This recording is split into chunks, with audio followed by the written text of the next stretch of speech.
اللہ جانتا ہے تم کب سے جھولی پھیلائے اسے منا رہے ہو، اسے معلوم ہے تم مسکراہٹوں میں اپنا درد چھپا رہے ہو۔ پریشان کیوں ہوتے ہو؟ اللہ نے تمہارے لیے بہت کچھ سوچ رکھا ہے، تمہیں اپنے کن تک لانے کے لیے بس وہ آزمائشوں سے گزار رہا ہے۔ دیکھنا اللہ تم تک جلد ہی ناممکن ذریعوں سے مدد بھیجنے والا ہے۔ دیکھنا جلد ہی اللہ تمہاری دعا قبول کرنے والا ہے۔ فکر نہ کرو، جلد ہی اللہ تمہارے لیے معجزے کرنے والا ہے۔ اللہ کو تم بہت پیارے ہو، بے حد محبت ہے اسے تم سے۔ یقین رکھو اللہ تمہاری رضا کا بھرم نہیں ٹوٹنے دے گا۔ جانتے ہو اللہ پاک سے اتنی محبت مجھے کیسے ہوئی؟ کیونکہ میں گنہگار ہوں اور وہ پھر بھی مجھے دینے سے نہیں تھکتا۔ میں تھوڑا سا رو لوں، تھوڑا سا صبر کر لوں، وہ انہیں ضائع نہیں ہونے دیتا، وہ قبول کر لیتا ہے۔ میں جتنا بڑا گناہ کر لوں وہ میری معافی پہ مجھے معاف بھی کر دیتا ہے، اور میں نے صرف اور صرف اللہ کو ہی اپنا پایا۔ بے شک اللہ ہی محبت ہے۔ جس کو تم پریشانی سمجھ رہے ہو سکتا ہے کسی اچھے وقت کا آغاز ہو۔ حضرت یوسف علیہ السلام کنویں میں گرائے گئے تو انہیں معلوم نہیں تھا کہ یہ نئے سفر کا آغاز ہے۔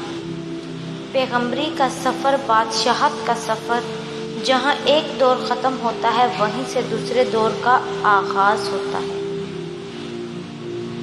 آزمائش ایمان کا حصہ ہے، اور جس کا ایمان جتنا مضبوط ہوتا ہے نا، اتنی سخت آزمائش ہوتی ہے۔ لیکن آزمائش اللہ سے اور قریب کر دیتی ہے، اور اسے سزا سمجھنا، مایوس ہونا انسان کو اللہ سے دور کر دیتا ہے۔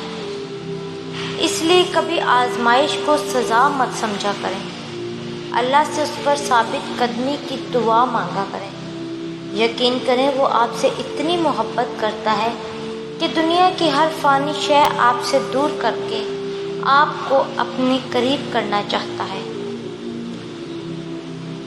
جب ہم اللہ کی رضا میں راضی ہوتے ہیں نا، تب اللہ پوری کائنات کو ہمیں راضی کرنے میں لگا دیتے ہیں۔ اس لیے چھوڑ دیں سوچنا، پریشان ہونا، معاملات آپ کی دسترس سے باہر ہے نا۔ اللہ کے لیے تو کچھ ناممکن نہیں ہے، اس لیے صبر سے انتظار کریں، اللہ سے شکوہ کر کے اپنا صبر اور اجر ضائع نہ کریں۔ بہت جلد آپ کو آپ کا اجر ملنے والا ہے انشاءاللہ۔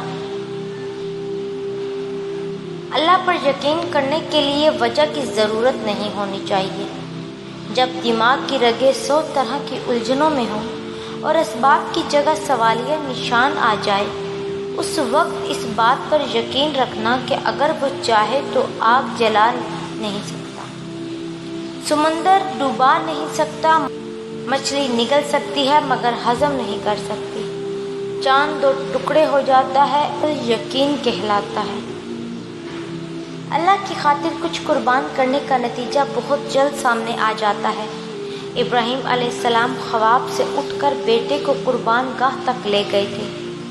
بیٹے کی گردن پر چھری رکھنے سے پہلے ان کو بیٹا لیٹا دیا گیا تھا۔ آپ کو بھی حرام چھوڑنے پہ حلال کا انعام جلد ملے گا۔ ہر انسان کا امتحان مختلف ہوتا ہے۔ بظاہر نیک نظر آنے والے لوگ بھی اپنے اندر ہر وقت شیطانوں سے لڑ رہے ہوتے ہیں، ان کے بھی غم ہوتے ہیں، وہ بھی ٹوٹتے ہیں، ان کے لیے بھی کچھ اچھے کام کرنا آزمائش بنا رہتا ہے۔ کسی کے لیے پردہ، کسی کے لیے زبان کی خیانتیں، کسی کے لیے سچ بولنا، ہر شخص کا امتحان مختلف ہوتا ہے۔ آپ اپنا موازنہ دوسروں سے نہ کریں۔ اللہ اس دنیا کی اہمیت کو 3 مثالوں سے واضح کیا ہے کہ یہ دھوکے کا گھر ہے، یہ مکڑی کی جالے جیسی ناپائیدار ہے، اور یہ مچھر کے پر جتنی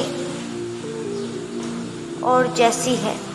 ہمارے سمجھنے کے لیے یہ کافی مثالیں ہیں، لیکن ہم وقت پر سمجھنا نہیں چاہتے شاید۔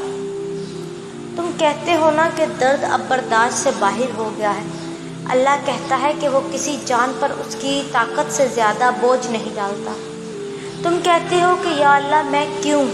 وہ کہتا ہے کیونکہ میں تم سے محبت کرتا ہوں، اور اللہ جن سے محبت کرتا ہے ان کو ہی آزمائش میں ڈالتا ہے۔